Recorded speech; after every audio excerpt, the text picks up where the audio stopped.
अस्सलाम वालेकुम, कैसे हैं आप साहब। आज हमारे साथ हैं मेरे अपने दोस्त शहजाद चांडिया जो कि सनावा से आए हैं हमारे पास यहाँ पे, और हमारे बहुत अच्छे दोस्त हैं, भाई हैं। आए इनसे पूछते हैं कि सनावा कैसा है और सनावा के बारे में जो मेन बातें हैं, जो मेन चीज़ें हैं, जो लोग वहाँ पे खाना खाते हैं, मेन फूड आइटम्स जो आप पता होंगे मेन फूड आइटम्स कौन कौन से हैं वहाँ पे, और जिस तरह से वहाँ ग्रोसरी होती है, वहाँ का लाइफस्टाइल कैसा है, वहाँ के लोग किस तरह से अपनी ज़िंदगी बसर करते हैं। आया वहाँ पर ज़्यादातर लोग ये जो है कॉलेजेस यूनिवर्सिटीज़ को तरजीह देते हैं, या ज़्यादातर लोग जो है ना वो खेती बाड़ी और छोटे मोटा कारोबार को देते हैं। क्योंकि मैंने सुना है कि वहाँ पर जो सनत को प्रमोट किया गया है, छोटे छोटे जो है घर के अंदर जो है ना छोटे छोटे इन्होंने वो बनाए हुए हैं, क्या कहते हैं अपना, मशीनरी बनाई हुई, जैसे साबुन की फैक्ट्रियाँ बनाई हुई हैं, घर के अंदर साबुन बन रहा है, सर्फ बन रहा है, हर चीज़ बन रही है। तो ये उस सनावा वाले साइड पे बहुत ज़्यादा है। आइए हम पूछते हैं इनसे, भाई से बताएंगे। वालेकुम अस्सलाम। सबसे पहले डॉक्टर साहब आपका शुक्रिया, बहुत सवाल मोहब्बत, बहुत शुक्रिया, बहुत शुक्रिया। तो सवाल आपने बहुत ज़्यादा किए हैं तो मुझे भूल गए हैं कि कौन कौन सा सवाल आप। सबसे पहले ये बताइए कि वहाँ पर सबसे ज़्यादा अच्छा खाना क्या है। जी बिल्कुल, सबसे ज़्यादा जो वहाँ पे फूड पॉइंट है ना वो है बिरयानी। बिरयानी, ओके। बिरयानी, नसीब बिरयानी। नसीब biryani, very good, very good. वो बहुत ही कमाल की, एक दफ़ा मेरे ख्याल में मैं लेके भी आया था आपके लिए जी, और वो मैंने इनकी बात काट रहा हूँ, ऐसा मिसाला हुआ था वो, अगर आप खाएंगे ना आपको किसी दवाई की ज़रूरत नहीं है, आपको ऐसे ही मोशन आएंगे। इतनी तेज़ बिरयानी, इतनी तेज़ वो तो आपके ऊपर डिपेंड करता है। आप चाहे जितना मसाला उसके अंदर डालें, आप उन्हें कहें कि बिल्कुल नॉर्मल बना के दे दें, आपको नॉर्मल बना देंगे। अच्छा। अगर आप कहेंगे तो बिल्कुल हैवी फुल स्पाइसी बना के दें, वो आपको स्पाइसी बना के देंगे। लेकिन व्यूअर्स बात ये है कि बहुत अच्छा टेस्ट था, नो डाउट, लेकिन 5 मिनट भरने के बाद मुझे 2 कोक की बोतलें पीनी पड़ी हैं, इसलिए मेरा वेट बढ़ गया है। इंशाल्लाह हम एक और वीडियो भी बनाएंगे इसके ऊपर कि वेट लूज़ के लिए सबसे पहला जो बंदा बताता है उससे चाहिए कि वो खुद भी अपना वेट लूज़ करे। तो इंशाल्लाह हम अपना वेट लूज़ करेंगे बहुत जल्द गर्मियों के अंदर। अच्छा भाईजान, ये बताइएगा कि सनावा में जो मेन पॉइंट्स हैं जहाँ लोग जाते हैं घूमने फिरने के लिए, तो काइंड उसके बारे में बताइएगा। सर घूमने फिरने के लिए तो वहाँ पे कोई ख़ास जगह नहीं है, वो मिनी सिटी है। ओके। वहाँ पे कोई पार्किंग वगैरह नहीं है। ये पार्क हैं या सिटी ये नहीं है वहाँ पे। सही। एक छोटा सा शहर है।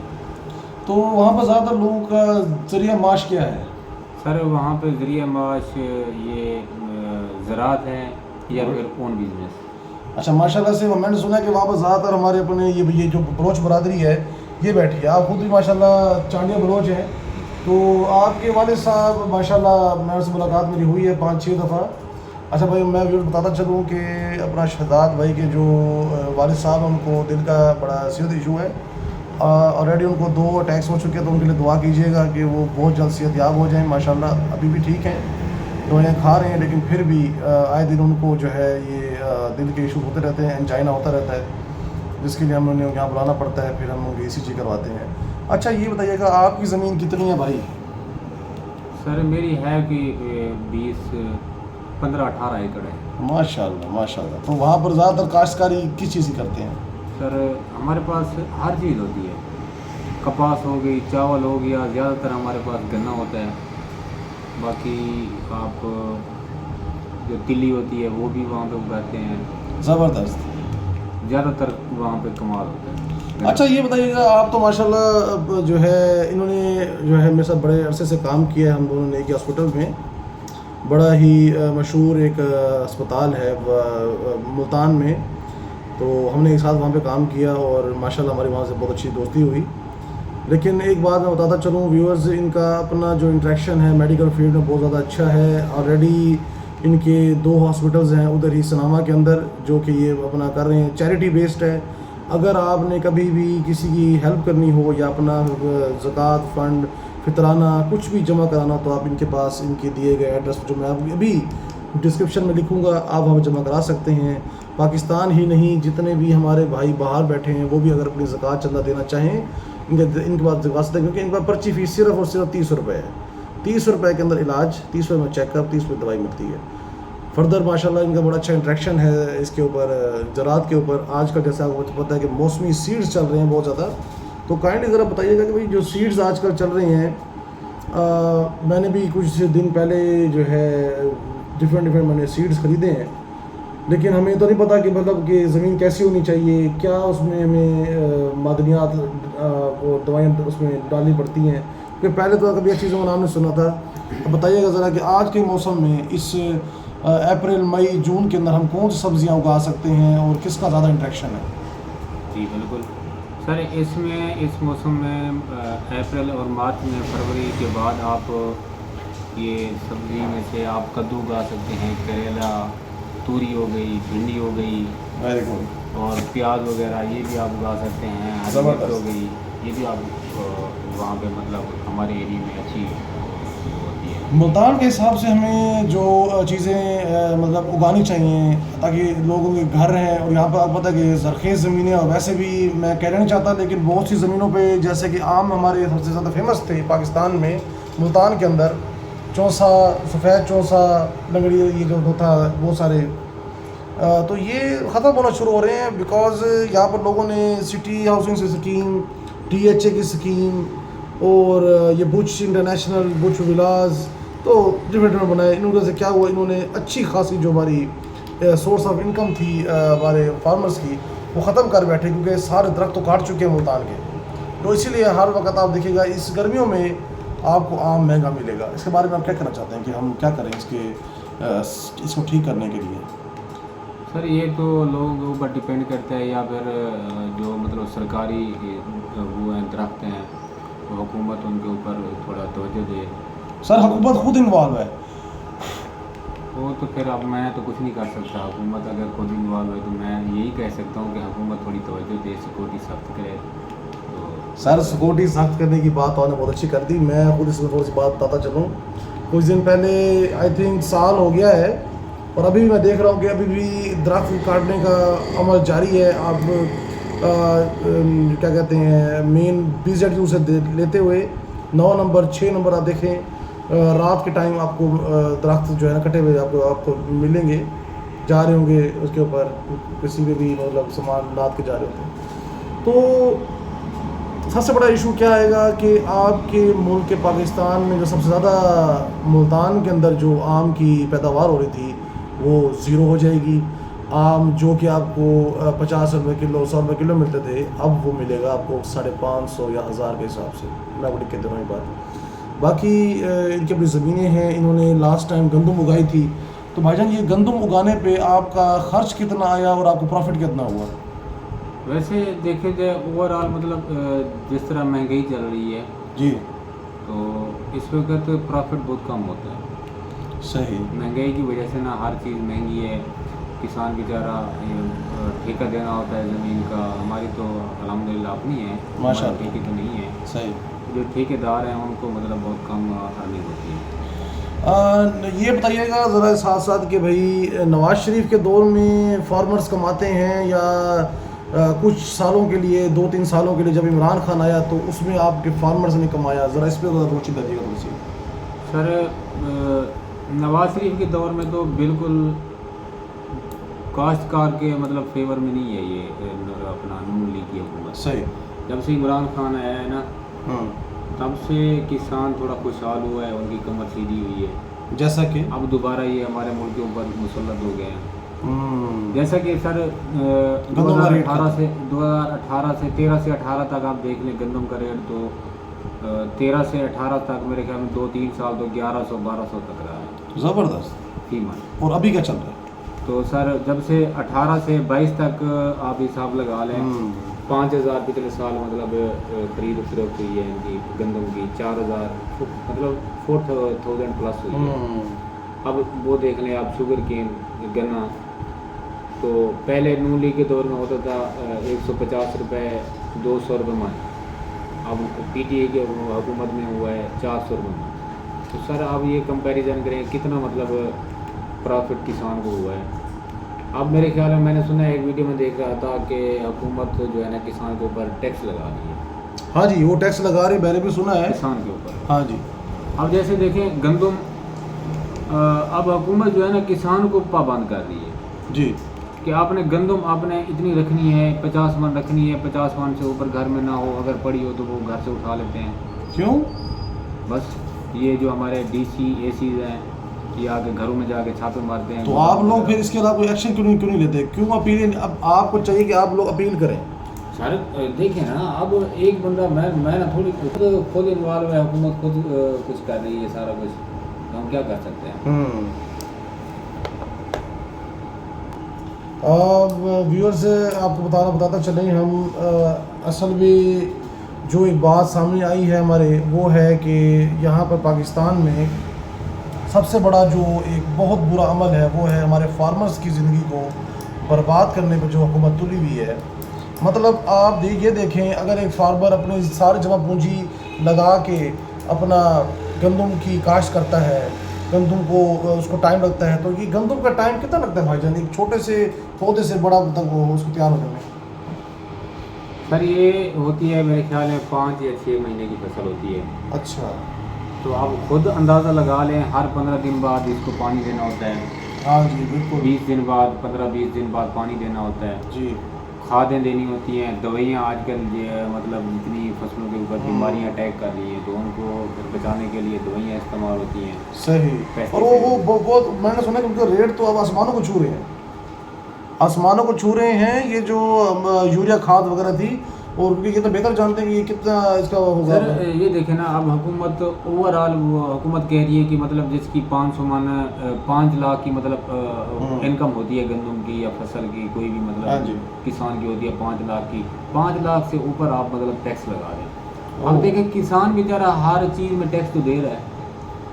किसान ने दवाई ली उस पर टैक्स है, खाद ली उस पर टैक्स है, डीजल लिया उसके ऊपर टैक्स है, हर चीज़ के ऊपर तो टैक्स दे रहा है ऑलरेडी।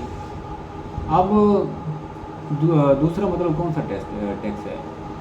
यही बात आपने बिल्कुल सही बात आपने की। और सबसे ज़्यादा जो देखें, मैं आपको ये बताऊं, आप एक फैक्ट्री लगाएं और फैक्ट्री लगाने के बाद मैं कहूं भाईजान इसमें से प्रॉफिट जो है ना, प्रॉफिट आपने लेना नहीं है, प्रॉफिट लेगी हुकूमत। तो भाई हम जो इतना कुछ बना रहे हैं कर रहे हैं, तो हमारा हिसाब किताब किधर जाएगा?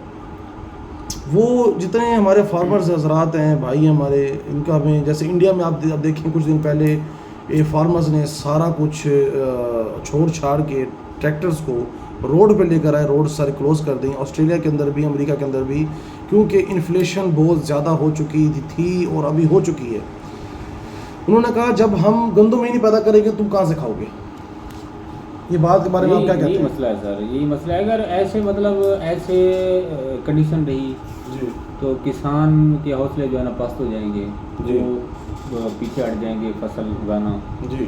ठेकेदार हैं वो ठेका लेना छोड़ देंगे, ज़मीनें बंजर पड़ जाएंगी। तो इस तरह मतलब मुल्क को काफ़ी खतरा लाक हो सकता है। आप देख सकते हैं आजकल हमारे जितने भी हमारी बहनें हैं, जब भी हुकूमत आती है न्यू, उनका एक ही काम होता है कि भाई इनको जो है आटे के पीछे लगाएं, भगाएं इनको आटे के पीछे। हम ख़वातीन, बेटियां, बच्चियां जितनी भी हैं सारी धूप में बैठी होती हैं एक गंदे से आटे के पीछे, जिसके ऊपर जी इन्होंने पहले भी ये तमाशा लगाया और अब भी लगा रहे हैं। ये नहीं कि आप सनतों की पैदावार करें, नई इंडस्ट्रीज़ बनाएं, ताकि उससे ये ख़वातीन जो घर घर से बाहर निकल के रोडों पे धक्के खा रही हैं, गर्मी में बर्दाश्त कर रही हैं, बहुत सारी ख़वातीन की तो हालत भी ख़राब हो जाती है, जिसके लिए फिर हमें उनको यहाँ पर ट्रीटमेंट देनी पड़ती है, ड्रिप्स वगैरह लगानी पड़ती हैं। और ये हमें बड़ा अफसोस होता है इस चीज़ का कि भाई एक सस्ते सा आटा जिसकी कोई वैल्यू भी नहीं है, वो आटा जिसकी कोई वैल्यू नहीं है, जिसका कोई टेस्ट नहीं है और ख़राब आटा है, हम बाहर से इंपोर्ट करके टैक्स लगा के पाकिस्तानी आवाम को दे रहे हैं, जबकि हम यहाँ पर उसकी पैदावार अच्छी कर सकते हैं अगर हम फार्मर्स को ज़्यादा हम प्रमोशन दें, उनको फ़ायदा दें, उनको यूरिया खाद सप्लाई करें और गंदम का रेट अच्छा रखें। इसके बारे में आप क्या कहना चाहेंगे कि भाई जो आजकल पाकिस्तान में सब कुछ चल रहा है? देखिए पहली बात तो ये है कि मैं ये नहीं चाह रहा कि मतलब गवर्नमेंट रेट जो है ना ऐसे हाई रखे गंदम का 5-4-5 हज़ार रखे। हाँ जी। मैं हुकूमत को ज़्यादा प्रमोट नहीं करता। सही, ठीक है। मैं ये चाहता हूँ कि हुकूमत जो है ना, ये जो हम मतलब रॉ मटेरियल है, हाँ जी, हम ये जो इस्तेमाल करते हैं इनको सस्ता कर दें तो ऑटोमेटिकली गंदम सस्ती हो जाएगी। सही। तो इस तरह फिर जैसे मतलब गंदम का अब मौसम आ रहा है अब 10-15 दिन बाद गंदम की कटाई शुरू हो जाएगी। हाँ जी। गंदम का रेट अगर सस्ता होगा तो जो गरीब अवाम है वो क्या करेंगे, उनके पास पैसे जितने होंगे उन्होंने गंदम लेकर स्टॉक कर लेंगे, रख लेंगे। बिल्कुल बिल्कुल सही बात। अब हर किसी की मतलब जितनी उसकी हैसियत होगी वो लेके रख देगा और पूरा साल मतलब जो है वो खाएगा। बिल्कुल अगर सही इसी बात। तरह मतलब 4-5 हज़ार रेट रहा तो बेचारा जो गरीब है तो उससे मतलब एकदम इतनी इनकम वो कहाँ से लाए जो गंदम पूरे साल की इकट्ठी करे। सही सही सही। सबसे बड़ी बात शहबाज भाई ने बात में कर दी है, वो सबसे मेन बात यही है कि अगर हुकूमत इनको सही तरह से रेट नहीं देगी तो पता क्या होगा उससे, ये फार्मर्स पागल नहीं हैं, ये वही गंदम स्टोर करेंगे और जब रेट महंगा हो जाएगा तब निकालेंगे और तब आप लोगों ने वो 5 की बजाय 20,000 भी आप लोग देने को तैयार होंगे। आप नहीं सर, नहीं हाँ जी। इस तरह जैसे मतलब जो छोटे मोटे हैं किसान वो तो मतलब स्टोर कर लेंगे, हाँ जी। उनकी क्या होगी 200-250 मन होगी। अब जो बड़े मतलब हैं जो बड़े जिनकी मतलब गंदम होती है 1500 मन 1000 प्लस होती है, उनकी क्या होगा जब उन्होंने स्टोर करनी है ऑटोमेटिकली हुकूमत ने जाके उठा लेनी है। ओह सही। इस तरह फिर वो सिक्योरिटी थोड़ी सख्त हो जाती है ना। सही सही सही। तो हुकूमत को चाहिए जो मेन चीज़ है जो जड़ है हमने उसको पकड़ना है। तो यहाँ पर जो फार्मर्स का मेन एक बात चल रही है वो चल रही है कि भाई हमें आप वो चीज़ प्रोवाइड करें जो हम डिमांड कर रहे हैं। सबसे मेन फैक्टर पेमेंट है। पैसा होगा तो गंदम की कटाई अच्छी करके नेक्स्ट गंदम वो बना सकेंगे। अगर हम पहले ही उनकी जड़ें काट दें और वो लोग ना यहाँ के रहे ना वहाँ के रहे तो भाई फिर एक ही होगा, बाहर से गंदम जो इम्पोर्ट अभी हो रही है ना, जब गंदा आटा मिल रहा है यही गंदा आटा आपको बाहर से इम्पोर्ट करवा के मंगवाना पड़ेगा और ये इन्फ्लेशन बढ़ती जाएगी जिसका नुकसान हमें ही नहीं पूरे पाकिस्तानी कौम को होगी, पूरे पाकिस्तान की जो इकॉनमी है वो डाउन होगी। तो बेहतर है कि हम इस चीज़ को एक अच्छे हमारी आवाज़ अगर पहुंच सकती है आईजी साहब तक या डीआईजी साहब तक या अपना जो हमारे क्या कहते हैं सीएम साहब हैं, सीएम साहिबा, सॉरी अब तो सीएम साहिबा बन गई जी हमारी जी। हाँ जी, जो माशाल्लाह मैडम सीएम बन चुकी हैं जो कि माशाल्लाह बहुत अच्छा काम कर रही हैं। अल्लाह उनको और भी काम करने की तौफीक अता फरमाए। जी बिल्कुल जी, ये हम दिल से कह रहे हैं, आप ऐसा मतलब तो नहीं समझ, दिल से कह रहे हैं, मैं मांगने नहीं आया, मजबूरी है, बात समझे। तो माशाल्लाह उनके अच्छे आजकल सब्सिडी वो दे रही हैं। एक आपको मैं बात बताता चलूँ, एक न्यू इन्होंने लोन स्कीम दोबारा से लॉन्च कर दी है। आप 5 लाख की 15 लाख की और 2 करोड़ तक की 1.5-2 करोड़ तक आप लोन ले सकते हैं अपने बिज़नेस के लिए। आप वो ऑनलाइन अप्लाई कर सकते हैं और इनकी साइट्स के ऊपर हैं और लोगों ने बहुत से बैंकिंग के अंदर अपना अप्लाई किया हुआ है। कोशिश करें कि NBP बैंक जो है ना उसको सिलेक्ट करें, उस पर ज़्यादा मार्जिन है और ज़्यादा चांस है कि आपको वो लोन आपको पास किया जाए। ऑलरेडी 3 साल पहले भी आई थिंक या 2 साल पहले भी इस तरह की लोन स्कीम आई थी और लोगों ने बड़ा फ़ायदा उठाया था। 10 लाख का लोन था, अब तो ज़्यादा बढ़ गया 15 लाख का। उसमें 3 होते हैं, टीयर्स हैं, टीयर 1, 2, 3। आप उसमें जाके अप्लाई करें, ऑनलाइन अप्लाई करें, अपने अच्छी सही इन्फॉर्मेशन दें क्या बनाना है आपने, इस हवाले से क्या चीज़ आप उसमें करना चाहते हैं, बनाना चाहते हैं कि आप अस्पताल बनाना है, शॉप बनानी है, कुछ बनाना है, वो आप उसमें देंगे। ये सर्वे करेंगे, आपको उसके ऊपर आपकी फ़ोटोज़ बनेगी तो आपको लोन मिलेगा। लेकिन मैं कहने का मतलब पता क्या है, आपके मुताबिक अगर लोन आपको मिल जाए आप क्या करेंगे? क्या आपकी इकॉनमी इतनी स्ट्रांग है कि आप अगर 15 लाख का लोन उठाएं, 10 लाख लगाएं और आपको मंथली क्या लाख रुपये आएगा? नहीं आएगा। क्यों? क्योंकि हमारे रुपए की कदर कम हो चुकी है। अफ़गानिस्तान का जो डॉलर है वो हमसे ज़्यादा महंगा है। ये बात को समझें।